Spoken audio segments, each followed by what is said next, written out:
I just wanted to decided as I make this build to just talk about what I know of the lore and stuff. Because I just want to talk about it because I'm like that interested. It's a pretty interesting world. It's hard to know even where to start, how to start.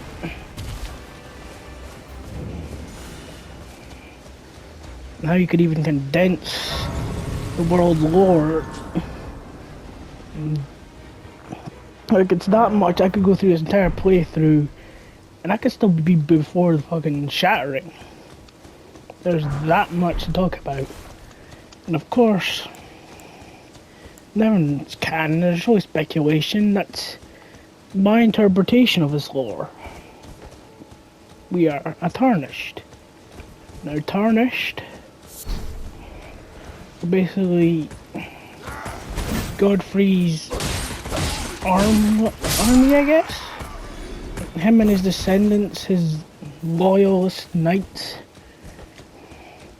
after they conquered everything and united the land between, Marika revoked their grace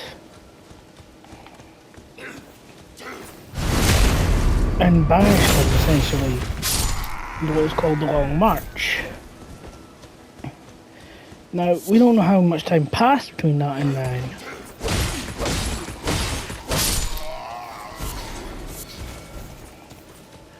But clear enough for generations to be, more kids to be born of Marika. And more. That's the thing, death has been removed from this world.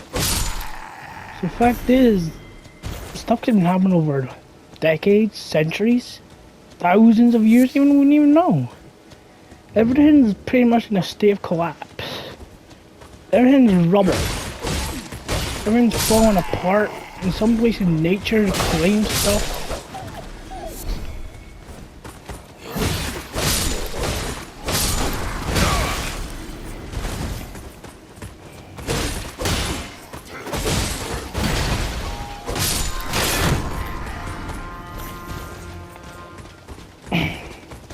Now,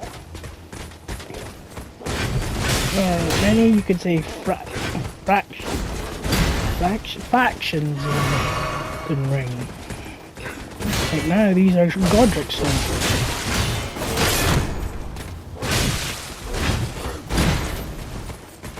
Why you'd want to serve a man who's grafted and parts of himself to make him so stronger, I don't know, but they do. But also basically the whole soldier of the game.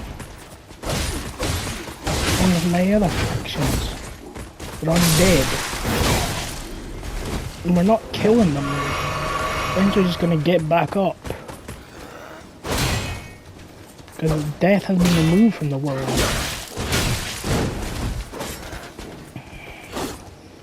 That's the thing. Like, as far as I can tell, even the bosses who we kill, quotation marks, aren't technically more dead. They're just taking a lot longer than everyone else to get back up because they're so much more powerful. It takes longer for them to be revived. In theory, if the game waited long enough, the bosses would technically revive.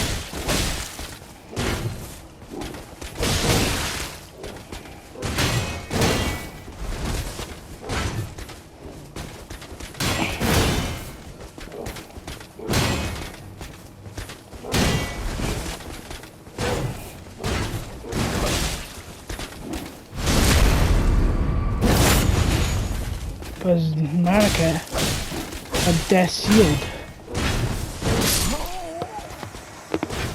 Like, we don't, even we have the same animation as we die.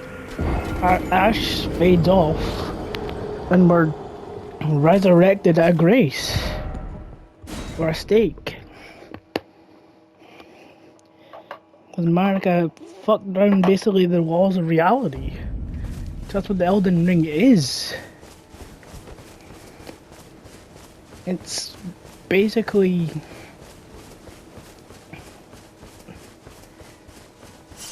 as I don't know, it's gonna sound a bit ironic given what it is, but she's basically able to alter the code of the universe, or at least of the lands between.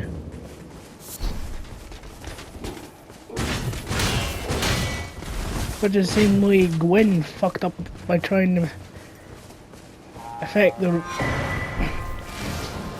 bonfires. He fucked up the rules of the world. Or halls. Or humans.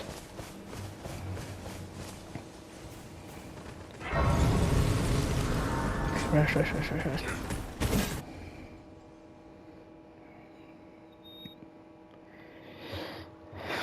Now, why Marika did all this is hard to know. Have you heard of the Finger Maidens? They serve the Two Fingers, offering guidance and aid to the tarnished. But you, I am afraid, are maidenless. I can play the role of maiden, turning rune to aid you in your search for the Elden Ring. You need only take me with you to the foot of the Erd Tree. Then it's settled. Of course you accept. Summon me. If you refuse, you can talk to her at this place again. Into strength. Because she does want you to take her. Ah, I bequeath to you.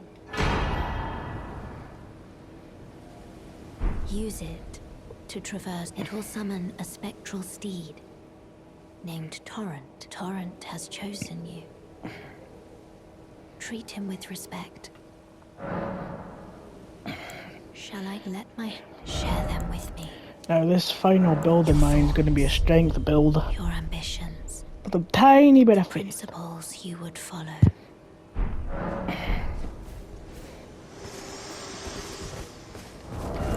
And now we have Torrent.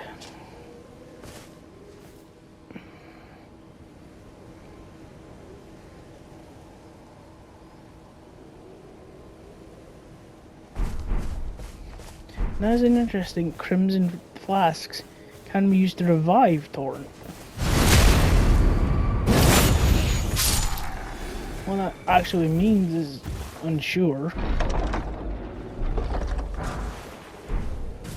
But Torrent, even Torrent is not dead. Animals aren't dead. You kill something, it'll come back, one way or another.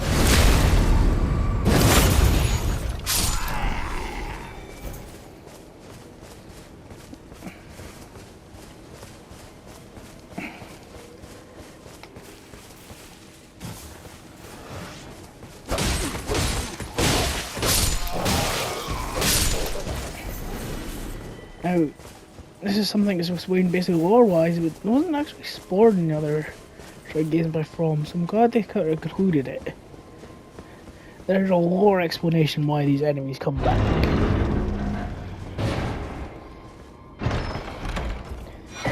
We know that Marika basically rules over the land as a god.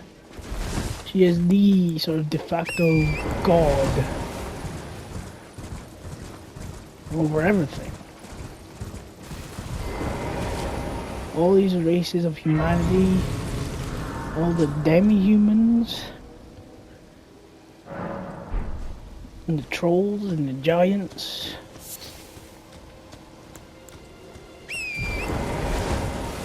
all came under her rule, mostly by force. The wars to unite the lands.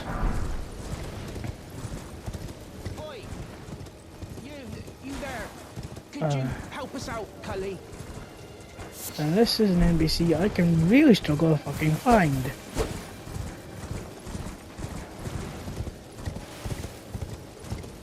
I usually end up just ignoring him.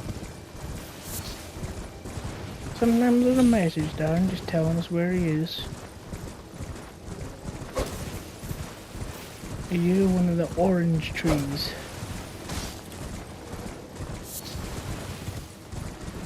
Now, the earliest we know is there was a time before Marika, A time before even the greater will. For a different god. Yeah, you there. Stop pretending you can't see me. Came to the land. And that god, but you don't even know the name. Anyone look me in the eye. They chose a dragon to be their god.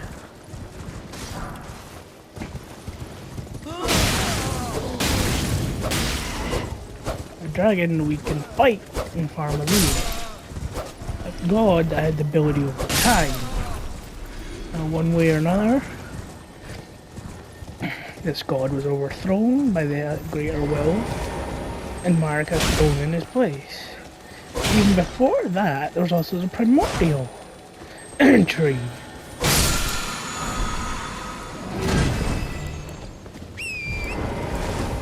A tree before even this massive great tree. The Elden tree basically grew on top of another tree. That tree held was called the primordial tree. Tree of life. Much like Norse mythology tree. Or oak tree.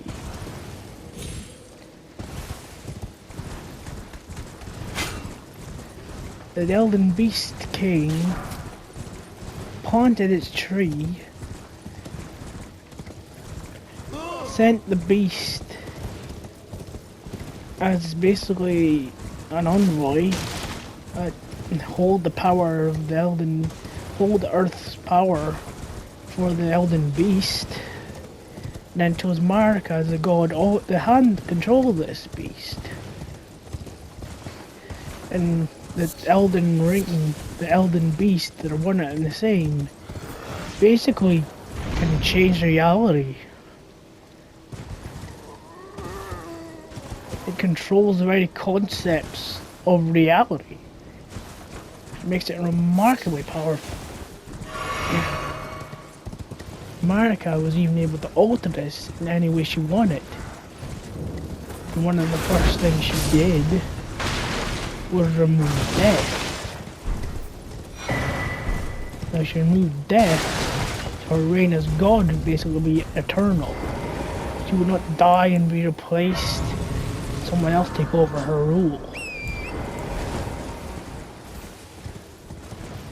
Everything she did was for her own gain.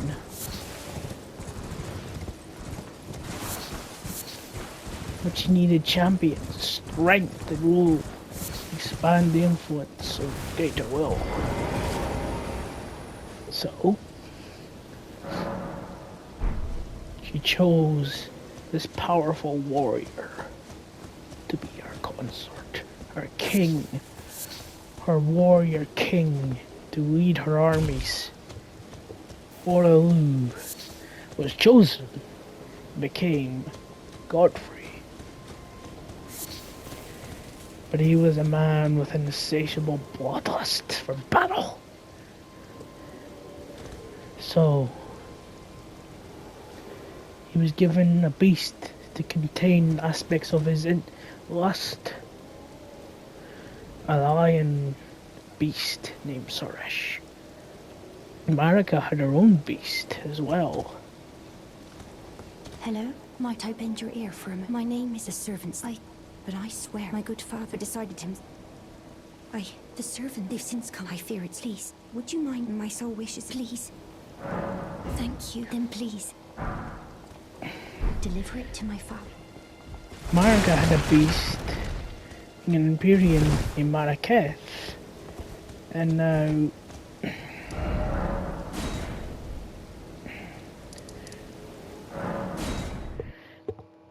every Empyrean got a beast. It was a shadow manifested as a beast.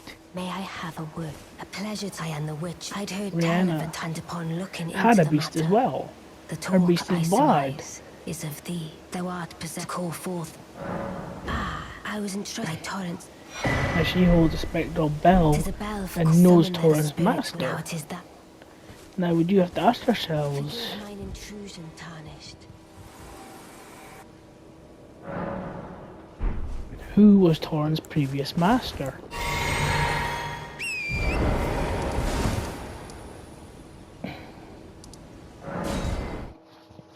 It's not really an answer we know, because Renala knows about it, knows Torrent's former master could be Blade, who was his former rider. But we know someone else who is fond of riding horses, Radan. And Radan was her brother. Could this have been one of Radan's horses at one point? We know his love of animals is very much apparent. Maybe this one's rather small for him. Though when he had to grow into a slightly bigger horse, he got concerned of not wanting that to happen again. So, learned the gravity magic that he did. Let's get a bit ahead of myself. You see, Marika had lots of kids. We know that much. Godric? Yeah, Godric got grafted. Morgan Margaret. Godwin the Golden. All of her and Godfrey's children.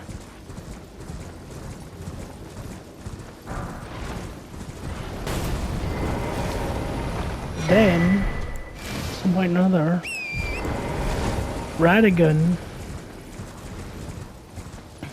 who in some way or another was a split of Marika, or Marika in disguise as a man. She'd be able to alter herself. I mean, that's not something crazy to think about. That's something we can literally do in a round table. We can alter our body.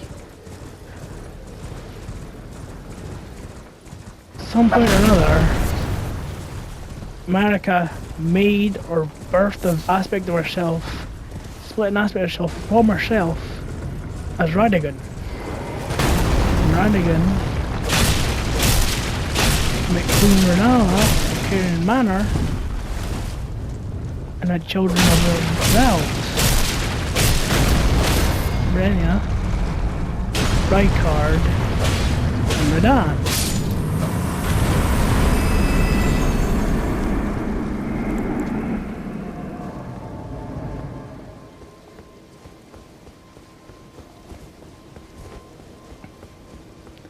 And are all kids of Radagon, who is somewhere they're also Marika, as you can learn at the end of the game.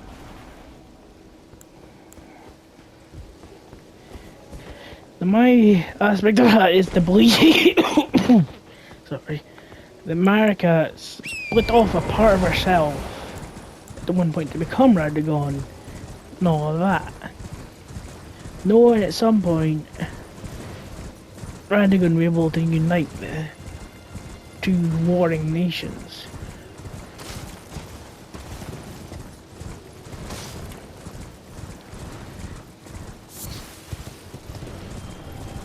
Despite the fact that they both serve different gods.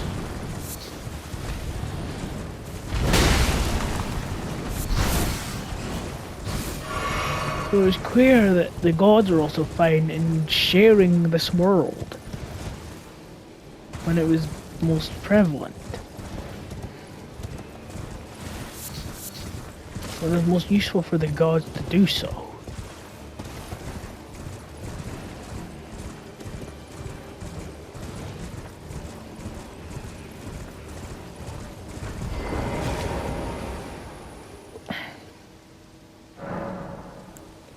And that's something I don't think a lot of people talk about. There was a time when these lands were united. All these factions came together as one massive army.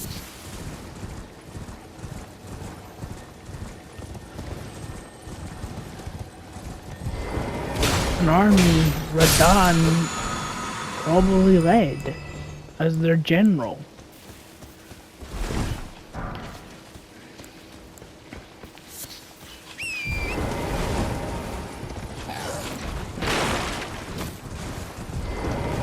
That's the thing, we know two areas with different former enemies. But we don't know who originally led Ringwave. We don't know who originally sort of ruled over Caelid. Whoever was there was formally crushed and defeated.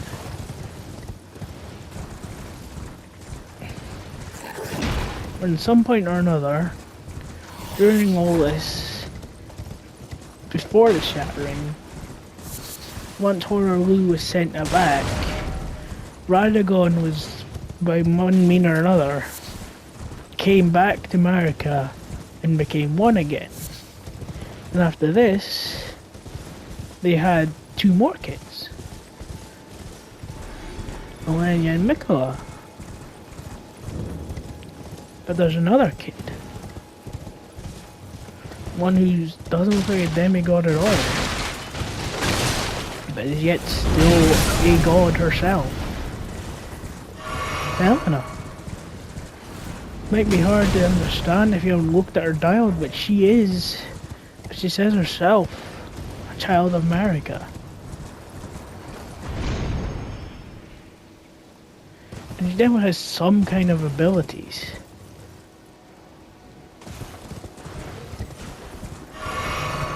That is clear if you've ever summoned her to aid you in the fight with either of the Margot fights.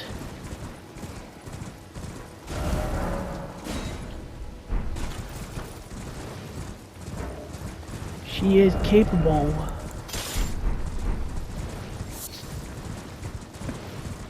of summoning an incantation of the tree, which heals you and gives you a buff. I don't think that's an incantation we can find in game.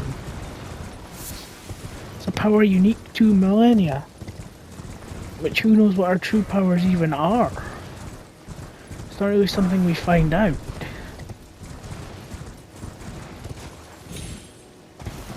Something we had basically hinted at with the Lord of Frenzy ending.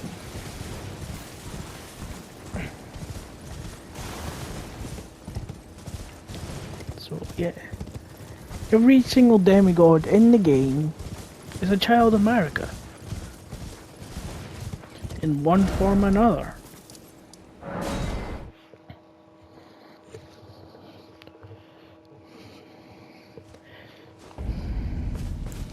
Now, what happens before this is an interpretation. Whether it's Marika had this plot, or Nala had her plot. You know, in some way, for some reason or another, Renala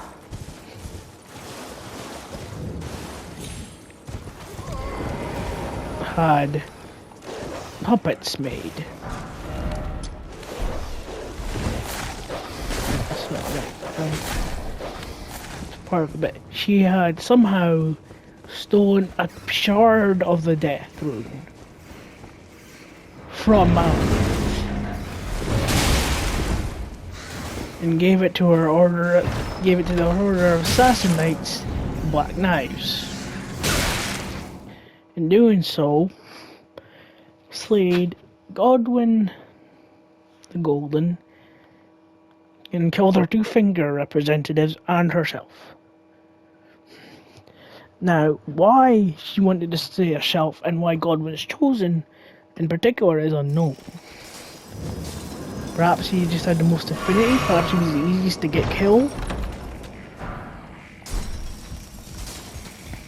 Unsure.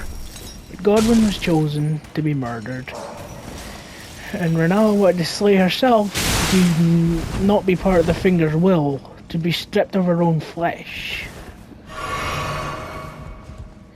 Now this fraction of the Death Rune had dire consequences across the lands. death still existed in a tiny form. That's why we're even able to actually kill them, even as temporary as it is. This fraction escaping allows us to kill these demigods, these powerful bosses, and take them down, at least for a while. Hell, you could argue maybe that's what NG Plus is canonically. Their souls have returned, so we need to do it again to keep our power in check.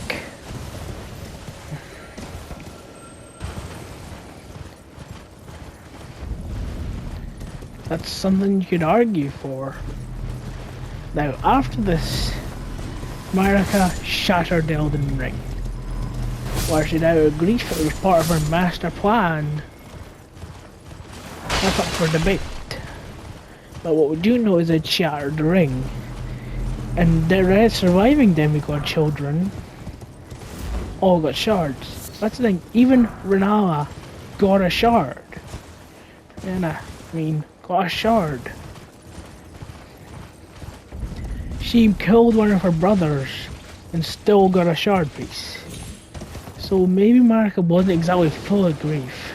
Because why would you give your son, one of your members who murdered your family, one of your shards? You would want to keep that away from them. And on top of that, she still technically had her shard of death. Maybe that was what her great rune is. She still kept her piece of the shard of death. And Godwin still had, from the Black Knives,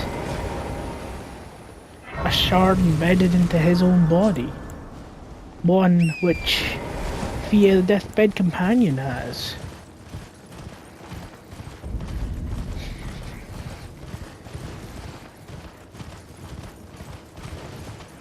This tiny piece of the death rune was enough to be its own great shard. Great rune shard. Which does put an interest to just how many shards there could possibly be if a fraction of a rune itself can be a rune.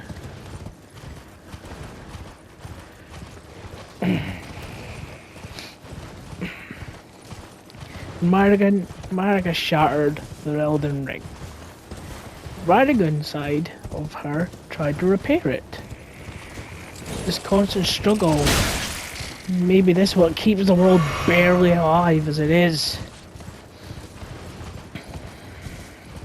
It's hard to know.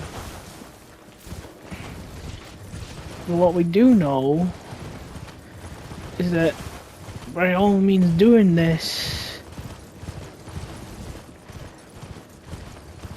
triggered that civil war. By all accounts, each demigod child gained these fractions of this immense power. And despite being demigods, because they're demigods, they're still human. Human greed was still prevalent.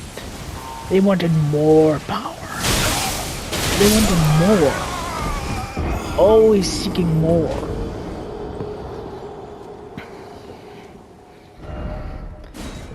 So they fought in the War of the Shattering. A war that we know Melania and Mikola were there for, so it had to happen. The Shattering had to happen after Marika and Radagon were won.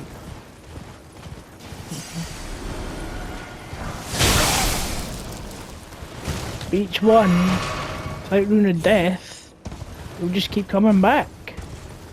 Just clinging on to their own territories. No one would make a move on each other. No one could claim title of Lord. Because no one stood above everyone else. In a desperate move, Tarnished, allowed to return from exile. And that's where our role comes in.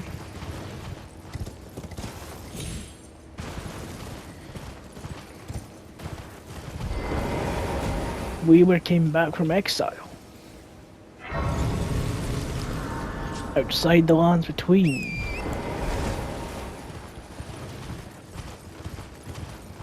Embrace the challenge. Now, I don't want to bring up cut dialogue. Sorry. Here, but there is stuff. It's just we knew the sharding was going to happen even before.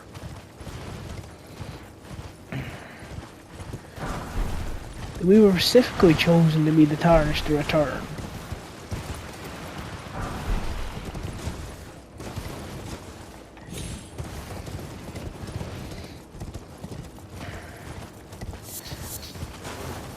That's just basically a synopsis.